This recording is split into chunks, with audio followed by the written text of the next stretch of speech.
아멘. 자, 여러분 잘 아시다시피 이제 우리 한국의 의료 기술과 서비스는 세계 최고의 중에 하나에 속합니다.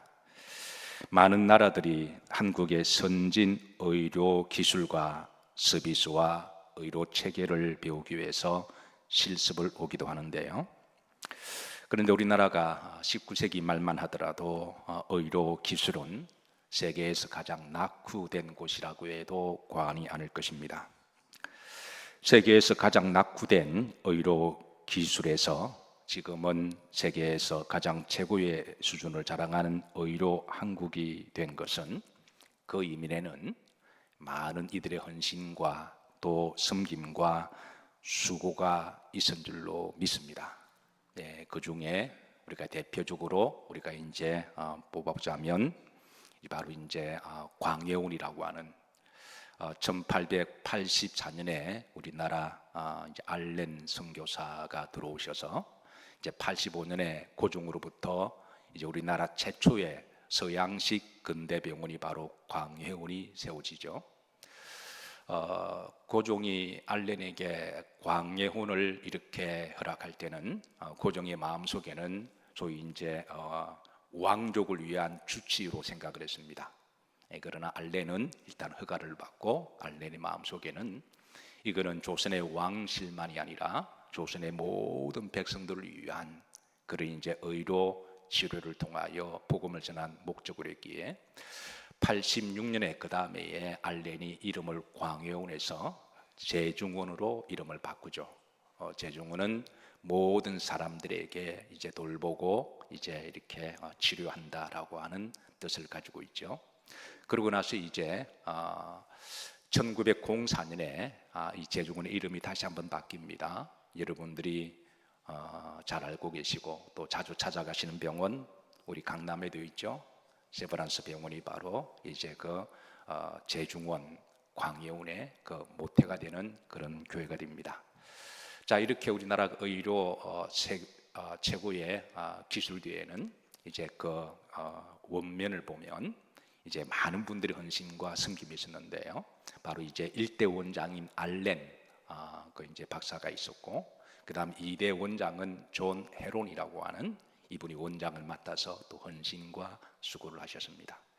그리고 3대 원장은 찰스 빈턴이라고 하는 사랑하는 새 아들과 아내를 대한민국에 묻었던 양화전에 온 가족을 묻으면서 선교하셨던 찰스 빈턴이라고 하는 선교사님이 이제 이 3대를 맡으셨고, 그리고 이제 오늘은 4대 올리버 에빈슨이 이제 제중원의 4대 원장으로 맞으면서 또 다른 이제 국면으로 접어듭니다. 그래서 올리버 에빈슨이 이제 4대 원장으로 섬기면서 나중에 이제 또 이제 세브란스라고 하는 사업가를 만나게 되죠.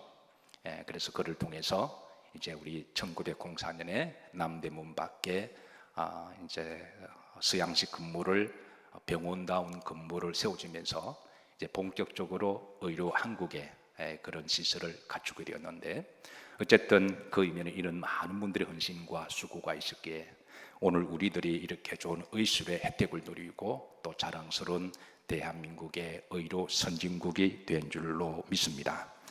자, 오늘은 올리버 에빈슨입니다.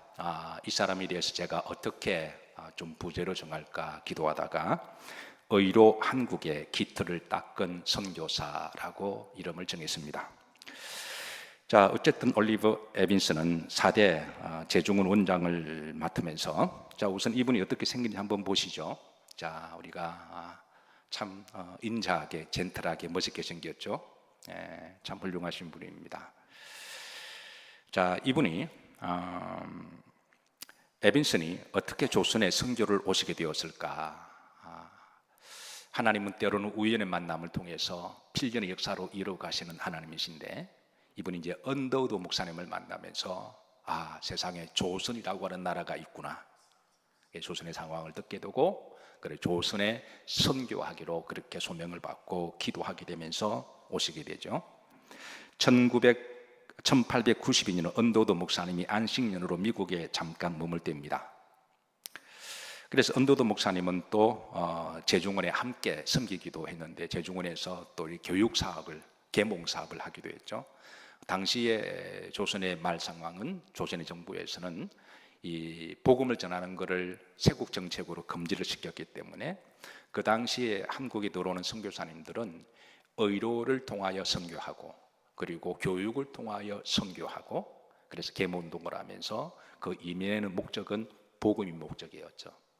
그래서 은도도 목사님은 처음 들어올 때 목사님 신분보다도 이제 교육자로서 교사로서 그렇게 들어오면서 제중원에 또 이제 우리 조선 사람들을 계몽운동을 하는데요. 1890년에 이제 안식년으로 들어가서 카나다에 가서 기독교 청년회에서 강연을 하게 됩니다. 강연을 하게 되고 이곳에서 바로 이제 조선의 상황을 선교를 보고를 받고 이제 바로 올리브 에빈슨을 만납니다. 올리브 에빈슨은 이때만 하더라도 의과대학을 다니고 있을 거예요. 그래서 이제 어디로 이제 선교를 할 것인가 기도하는 중에 언더도 목사님을 만나서 하나님이 이 언더도 목사님을 만나게 하신 것은 그를 통하여 나를 조선에 보내심이 아니냐. 그래서 개인적인 콜링으로 삼고 그래서 열심히 공부하고 의대를 졸업하고 이제 의사 학위를 받습니다. 그러고 1893년에 11월에 조선에 도착하고 제중원에 들어가서 이제 섬기게 되는데요. 그 다음에 1894년에 찰스 빈턴, 우리가 지난주까지 찰스 빈턴을 살폈죠. 이 사람이 사임하면서 그 다음에 4대 원장이 이제 올리브 에빈슨이 이분이 4대 원장이 됩니다. 자, 올리브 에빈슨이 가장 사랑하고 모토로 삼았던 말씀이 갈라디아서 6장 9절입니다. 우리가 선을 행하되 마지 말지니 낙심하지 말지니 포기하지 아니하면 때가 이름에 말이라 거두리라. 이분은 이 신앙의 모토로 삼고 또 그렇게 조선에서 42년 동안에 선교를 하세요.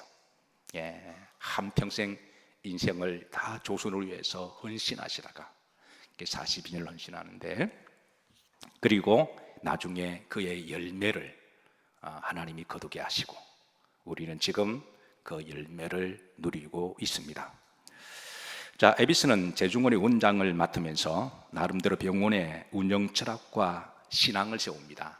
4가지로 세우는데요. 첫 번째는 돈을 낼 수 없는 환자라도 진찰을 거부하지 않는다. 사실은 고종과 처음에 이 알렌이 제중원을 운영할 때, 광인 운영할 때 칸추렉이 있었다 그랬죠. 그 칸추렉은 그게 제주군에서 봉사하는 의사들의 월급은 다 자비로 하고 의사들은 다 무료로 그렇게 봉사를 했어요. 자비를 하고 의사들이 다 월급을 안 받지만 그러나 제중원을 운영하는 운영에 대한 뭐 약값이라든가 운영비는 있어야 되잖아요. 그건 정부에서 보조받는 것으로 했는데 그런데 정부에서 부패한 관리들이 이렇게 떼먹고 저렇게 떼먹음으로 말미암아 운영비를 제대로 받지 못하게 됩니다. 그래서 이 운영비를 누가 조달하느냐 하면 다 선교사들이 조달을 해요. 미국으로 카나다로 개인적으로 또 후원자를 통해서. 그래서 그 당시에 제중원의 운영 상태는 굉장히 열악했는데도요. 왜 정부에서 조선에서 운영 자금이 내려오지 않으니까 그럼에도 불구하고 돈을 낼 수 없는 환자라도 진찰을 거부하지 않는다. 이게 첫 번째 원칙이었고요. 두 번째는 통역을 거치지 않고 한국어를 선교사들이 직접 배워서 환우들과 한국말로 소통하고 치유한다. 이게 이제 선교사들의 그 철학이었습니다. 한글을 배우고 또 한글로 통하는 것. 세 번째입니다. 병원의 모든 입원실을 청결하게 유지하고 그리고 청결한 환경 가운데 환자들을 잘 치료한다. 네 번째입니다. 약과 의료 물품을 넉넉히 준비하고 할 수만 있으면 모든 환우들의 수술을 가능하게 한다. 이것이 바로 이제 에빈슨의 병원을 운영하는 철학이었어요. 자, 에빈슨이 조선에 입국하고 난 다음에 1893년입니다. 그 다음에 조선에 다시 큰 콜레라 병이 돌게 되는데요. 당시 콜레라 병은 조선 사람들이 인식에는 조선 정부에서도 이거는 하늘이 내린 괴질로 귀신병으로 인식을 했고, 그래서 몇 년마다 발병되는 콜레라로 말미암아 많은 사람들이 죽어서 일컬어서 콜레라를 죽음의 사자라고 그렇게 불렀던 거죠. 그런데 1895년에 다시 콜레라가 돌아왔습니다. 이때 고종은 콜레라 방역 사업을 위해서 총 책임자를 올리버 에빈슨에게 맡기게 되는데요. 놀랍게도 에빈슨은 콜레라에 걸린 사람들 가운데 65%를 치료합니다. 좀 논란 척해 주시죠. 그 당시는 거의 다 죽었거든요. 근데 65%를 치료하게 되자 이제 조선의 정부에서 고종에서는 이것은 하늘이 내린 귀신의 병이 아니라 얼마든지 치료할 수가 있다고 하는 교훈을 얻으면서 서양 의술에 더 전폭적인 신뢰를 가져오는 계기가 되죠. 자, 그러다가 올리버 에빈스는 아주 또 특별한 만남이 이루어집니다. 자신이 언더더 목사님을 만난 것처럼 이분이 이제 특별한 만남은 바로 루이스 세브란스와의 만남인데요. 이분이 1899년에 미국의 안식년으로 뉴욕에 잠시 머물 때입니다. 뉴욕에 머무시면서 에큐메니칼 선교대회에서 조선의 상황과 선교하는 제중원의 시술이 낙후가 되어서 이 제중원의 시술이 조금 더 청결하고 조금 모던하게 되면 많은 사람을 살릴 수 있다라고 하는 선교 보고를 하게 돼요. 그런데 그 선교대회 회중에서 루이스 세브란스가 앉아 있었는데, 이분은 당시에 유명한 억만장자인 락펠러 아시죠? 그 락페올로와의 창업자이기도 하고 또 여러 사업을 통해 자주 성과가 된 그분이었습니다. 선교대회가 끝나자 세브란스는 에빈슨 이 의사에게 잠시 저녁을 초대합니다. 아주 근사한 레스토랑에서 그렇게 에빈슨을 초청을 하고, 그래서 그 자리에서 그 선교사님에게 조선의 상황을 좀 더 상세하게 듣고 싶다고 부탁을 합니다. 그래서 에빈슨은 이제 상세하게 설명해 줍니다. 특별히 조선에는 워낙 환자도 많고, 그리고 워낙 고통당하는 사람이 많아서 이 제중군의 그 시설이 좀 더 청결하고 조금 더 신식하고, 최소한 매달마다 찾아온 한우가 1000명이 넘었다 그러죠. 의사들은 몇 명 안 되는데, 그래서 최소한 그 병실 40개라도 있어야 이래 이제 수술할 수 있는 그런 입원술이 필요하다라고 이제 말을 했는데요. 에빈슨이 이렇게 조선의 환자를 선교를 이야기하면서 눈에 눈물이 이렇게 고여 있는 것을 세브란스가 봅니다. 가슴이 뭉클함을 느낍니다. 이때 세브란스는 그러면 그런 병원을 건립하려면 얼마가 필요하신가요? 라고 물었더니 에빈슨은 최소한 1만 달러는 있어야 되겠습니다. 당시 1만 달러는 지금의 화폐 가치라면 1천억 원 정도 되는데요. 엄청난 금액이죠. 이때 세브란스는 잠시 침묵하고 눈을 감아서 기도하시든지 기도했든지 아니면 침묵하든지 눈을 감고 계시다가 얼마 후에 눈을 뜨면서 제가 헌신하겠습니다. 그 순간에 에빈슨이 눈에 눈물이 확 나요. 조선을 그만큼 사랑한 거죠. 그렇게 기도했던 눈물이 왈칵 나서 정말 감사합니다. 정말 감사합니다. 여러분, 오늘 우리가 정말 감사들 히브리 말로 뭐라 그랬죠? 벌써 다 잊어버리셨죠? 따라서 하십니다. 토다. 그 다음에 뭐죠? 라바. 토다가 감사합니다고, 라바가 정말 진심으로. 실제로 우리가 정말 감사하면 자기도 모르게 가슴에 손을 얹히잖아요. 정말 감사합니다. 정말 감사합니다. 그러자 세브란스가 말하기를 받는 사람보다 주는 사람이 더 행복합니다. 따라서 하십니다. 받는 사람보다 주는 사람이 더 행복합니다. 이게 루이스 세브란스의 신앙의 모토였습니다. 저는 여러분들이 행복하기를 주의 이름으로 축복합니다. 아멘 소리가 왜 적으세요?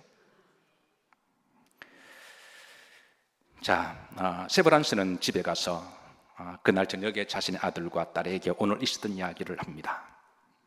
조선의 상황과 선교에 대해서 감동을 받았던 이야기를 하고, 그 이야기를 들었던 그의 아들 존 세브란스와 딸 엘리자베스도 자신들도 여기에 동참하기를 원한다 그러면서 함께 선교비를 더 내게 됩니다. 이렇게 해서 이제 올리버 에빈스는 조선에 들어와서 이제 지금의 남대문 밖에 있는 1904년 9월 23일 날 우리나라 최초의 현대식 건물병원이 세워지는데 바로 이때 헌납한 세브란스 이름을 기념해서 이름을 세브란스로 이름을 짓습니다. 자, 당시 사진 한번 보시죠. 이분이 이제 루이스 헨리 세브란스라는 분인데요. 락펠러와 더불어 그 전의 사진입니다. 이게 이제 건물 사진 보여주시면 1904년에 남대문 밖에 최초로 세워졌던 이제 세브란스 병원. 지상은 2층이고 지하는 1층입니다. 그리고 병실은 40개로 갖춰져요. 그러니까 에빈슨이 이야기한 그 병원을 짓습니다. 그 다음 그림 없어요? 예, 제가 다음 주에 보여드리도록 할게요.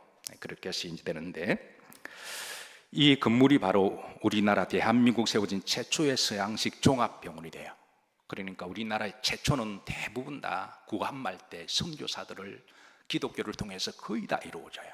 최초의 병원, 최초의 의사, 최초의 학교 이런 것들이 서양식 학교가 다 이렇게 이루어지는데요.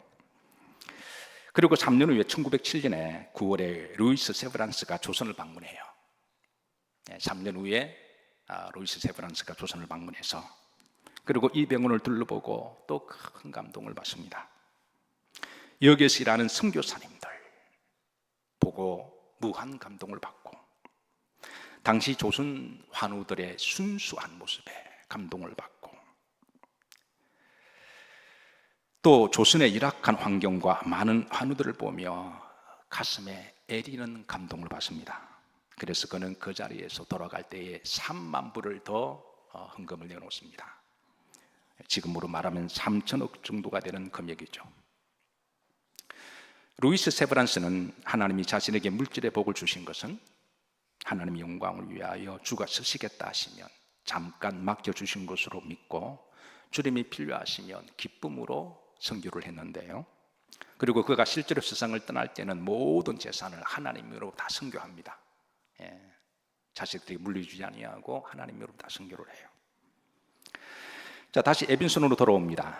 1900년에 안식년에 돌아온 에빈슨은 의료 교육을 재정비합니다. 그래서 이제 그 재중원을 화학, 약물학, 해부학, 세균학, 생리학 등을 개설하고 특별히 조선에 간호원이 절대로 필요하다는 인식하에 왜 여자 환우들은 여자가 돌봐야 되잖아요.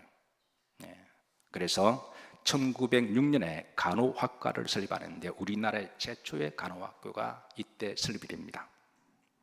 그리고 1904년에 새롭게 건립된 세브란스 병원과 학교에서 이제 들어온 1학년이 4년이 지나서 1908년에 이제 이 학교에서 한국의 최초의 의사 면허를 가진 의사 7명이 배출이 됩니다. 이 7명이 우리나라 최초의 의사들입니다. 자, 다음 사진 보시죠.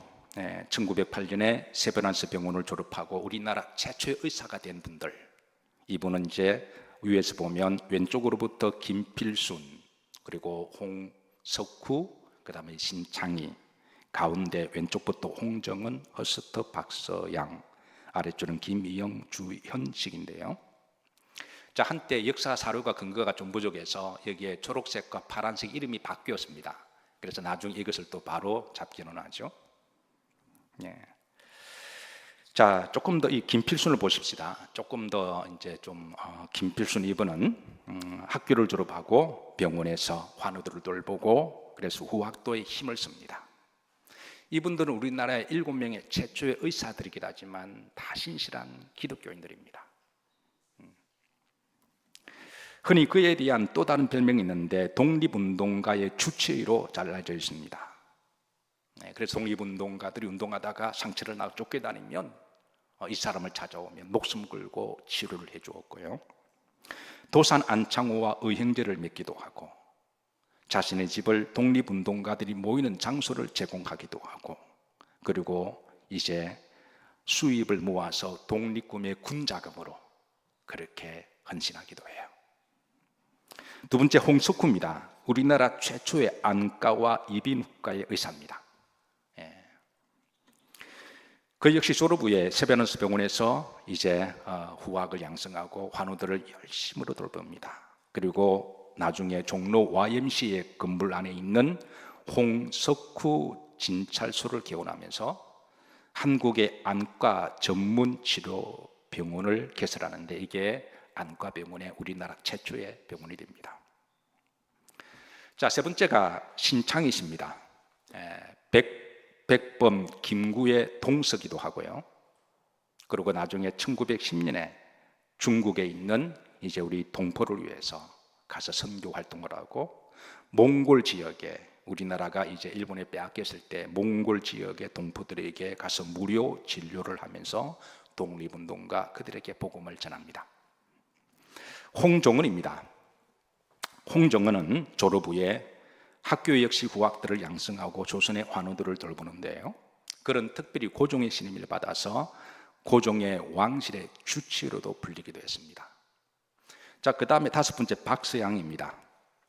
자, 여러분 박서양 기억하시나요?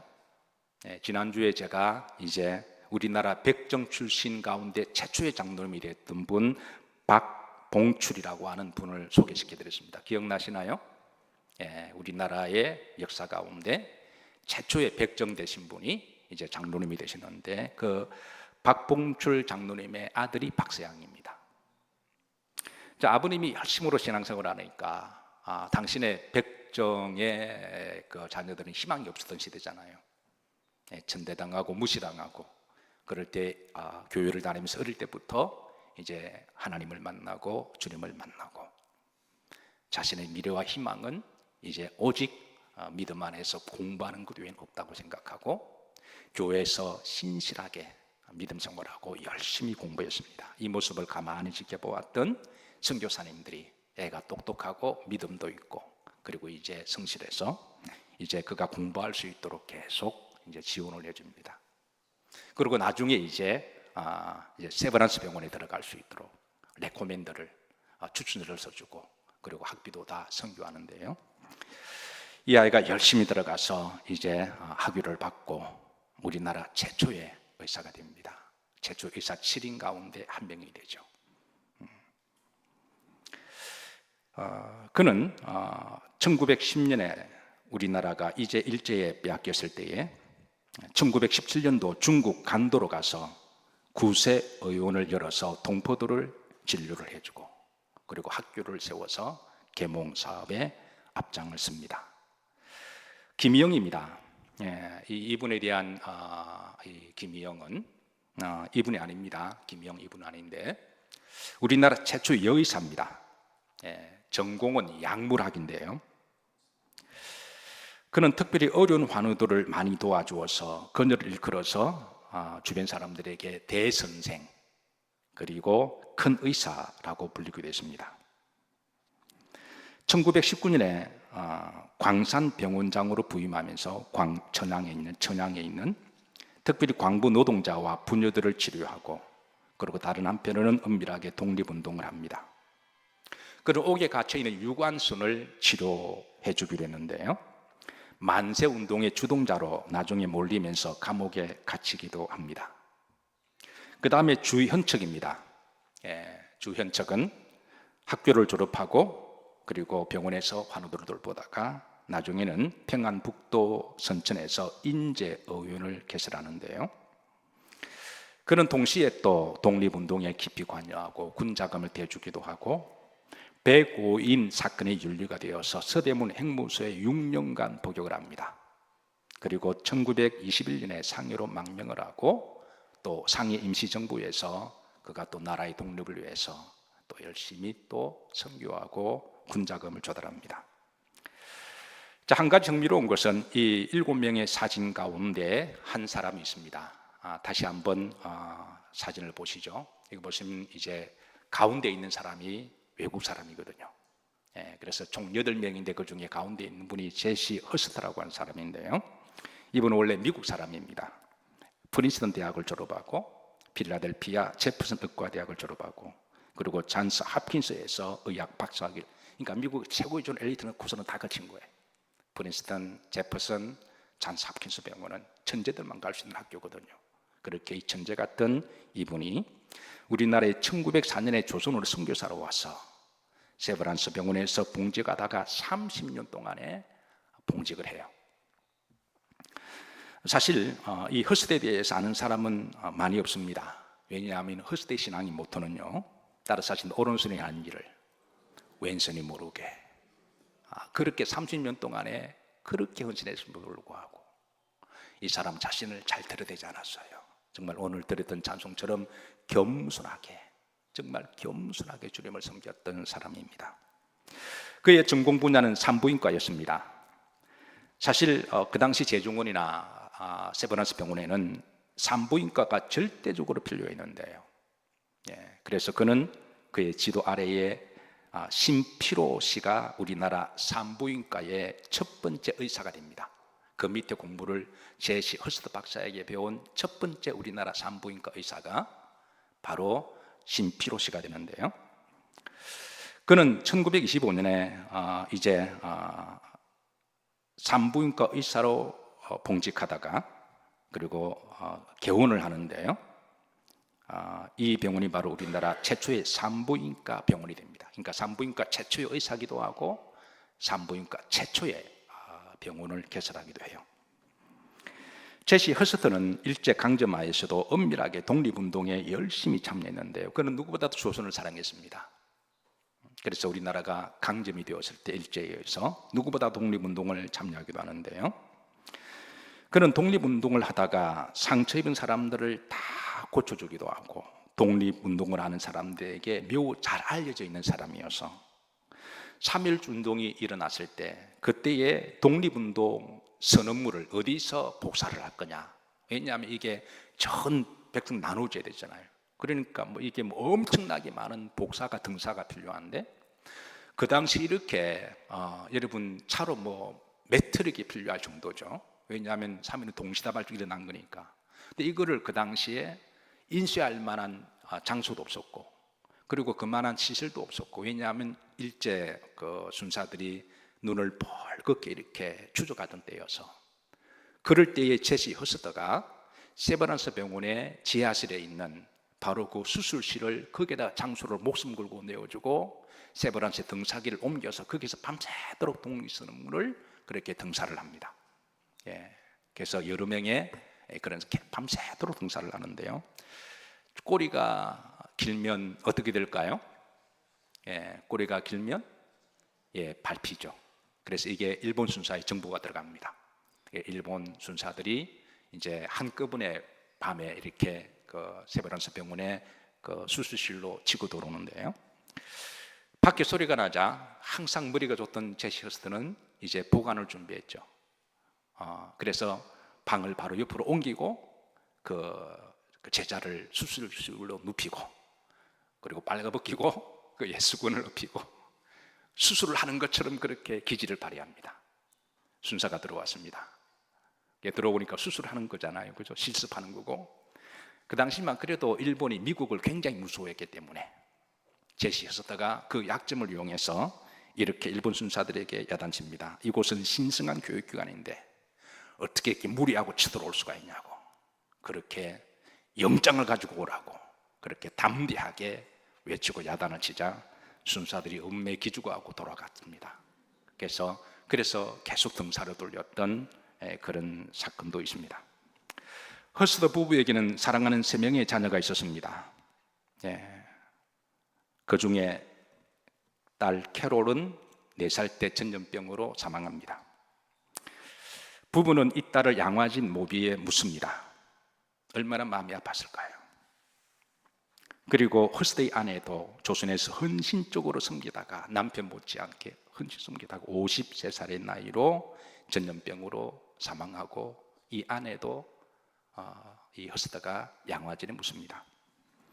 그녀의 빗속에는 그녀가 평생 사랑하고 신앙과 삶의 모토가 되었던 글이 새겨져 있습니다. 한번 따라서 하실까요? 일하고 사랑하고 고난받으며 승리함으로 하나님께 영광을 돌렸다. 그녀는 그렇게 조선을 사랑했고 헌신했고 하나님 영광을 올려드렸습니다.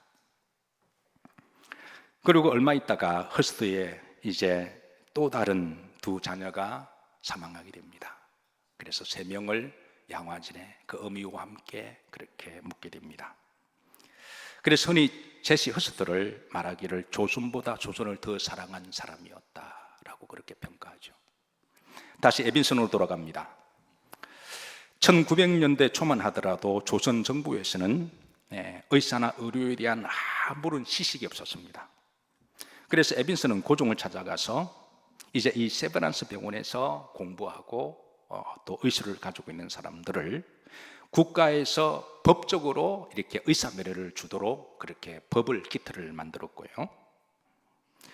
그러고 나서 이제 그는 1916년에서 1934년까지 연희전문학교 교장으로 섬기게 됩니다. 연희전문학교는 나중에 어떤 대학이 되죠? 바로 연세대학의 모처가 되는 것이죠. 이때 은도도 목사님이 1915년에 서울의 경신대학을 설립하게 되는데요. 은도도 목사님이 경신대학교의 교장을 맡고 에빈슨은 부교장을 맡으면서 겸원과 현대식 교육을 통해서 선교를 하고 복음을 전합니다. 은도도 목사님이 건강이 좋지 않아서 1916년 4월에 미국으로 돌아가는데 그 이후에는 에빈슨이 또 그 학교를 교장을 맡아서 봉직하게 됩니다.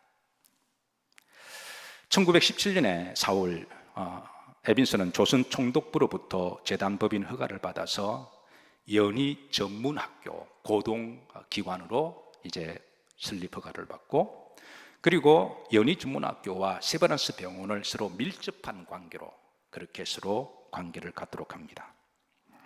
1957년에 이 학교가 연세대학으로 개명하는데 바로 연희의 연자와 세브란스 세자를 합쳐서 연세대학으로 이름을 통합합니다.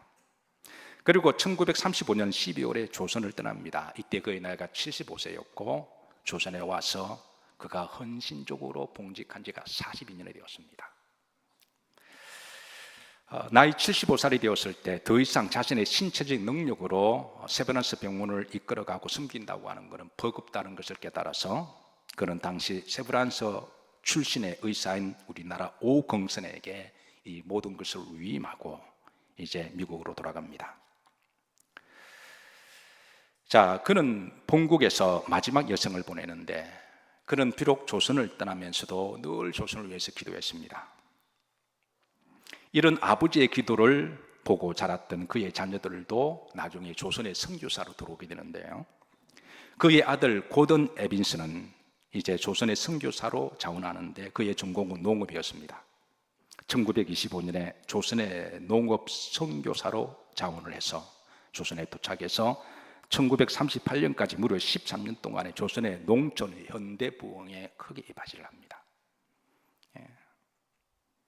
그리고 그는 시골을 다니면서 수백 군데의 농촌 진흥 프로그램을 세워서 바로 이렇게 또 복음도 전하고 우리나라가 자급자족할 수 있도록 기틀을 만들기도 하죠. 에빈슨의 또 다른 아들 더글라스 에빈슨도 한국 선교사로 들어옵니다. 더글라스 역시 아버지처럼 토론토 대학 의과대학을 졸업하고 세브란스 병원에 와서 교수와 병원장으로 또 열심으로 선교를 해요.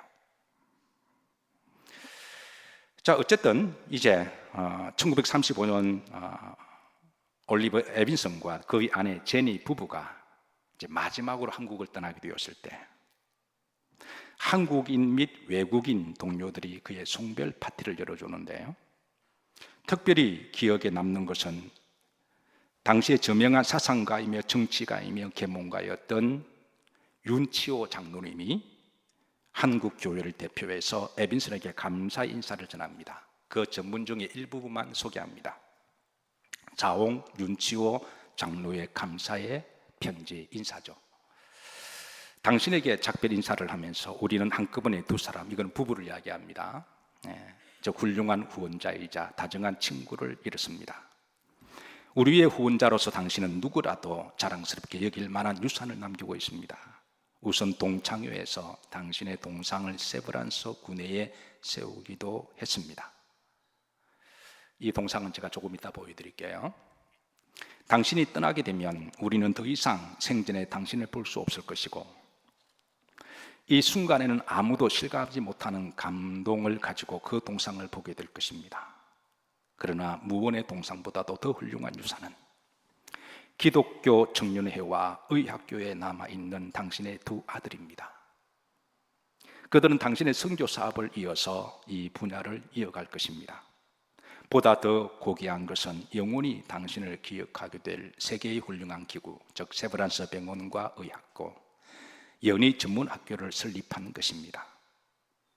그러나 무엇보다도 가장 훌륭한 당신의 유산은 당신의 훌륭한 사업을 1000배로 확장시켜 발전시킬 전문학교 졸업생들과 병원 의료진에 의해 혜택을 받은 환자들이 끊임없이 계속 배출될 거라고 하는 사실입니다.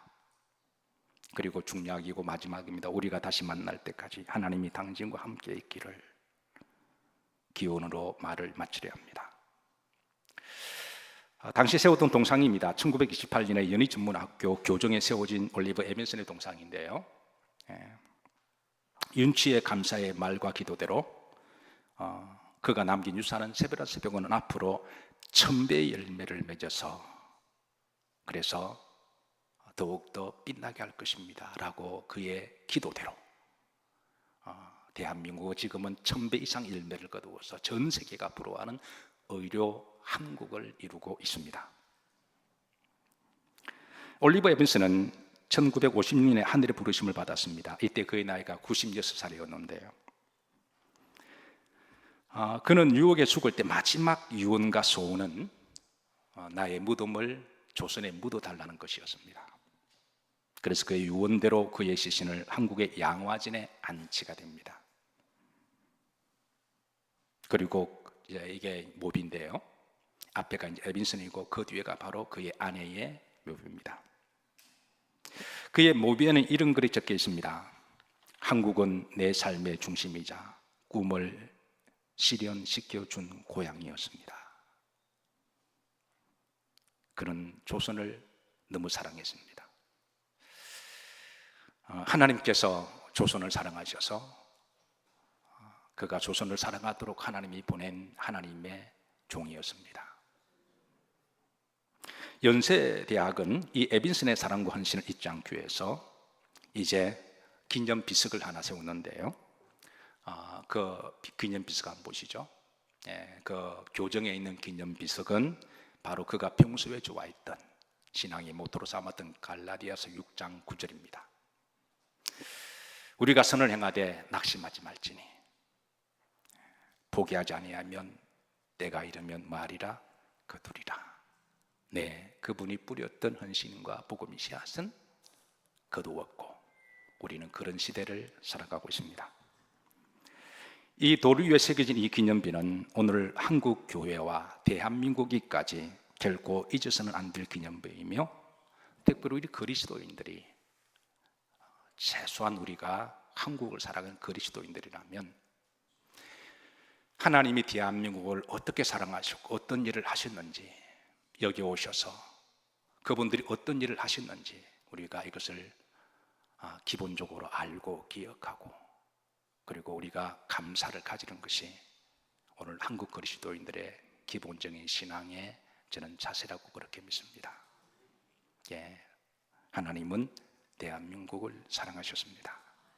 그래서 하나님이 사랑하신 그렇게 훌륭한 많은 선교사들을 조선에 보내시고 조선을 사랑하게 하시고 조선에 복음의 씨를 뿌리시고, 그리고 한국교회는 그냥 세워진 게 아니라 이런 하나님의 역사가 있습니다. 찬양 한 장 들으시죠. 제가 이 찬양 들으실 때 갑자기 이 찬양과 구한말에 우리나라에 보지 못했고 갈 길을 몰라서 방황하고 어느 것이 진리인지 아무것도 알 수 없었고 실패와 좌절뿐이었고, 바로 그런 우리나라 구한말의 모습을 봤습니다. 그럴 때 하나님은 우리나라에 오셔서 선교사를 보내주셔서 이제 우리 영혼을 만져주시고 우리의 눈을 열어 보게 하시고 우리가 갈 길을 찾게 하시고, 그리고 이제 복음으로 열어주셨던 그 조선의 상황과 비슷해서 저 나름대로 은혜를 받았습니다. 우리가 이 찬양을 들으시고 우리 오늘 주신 말씀과 또 중보기도 다 같이 드리도록 하시죠.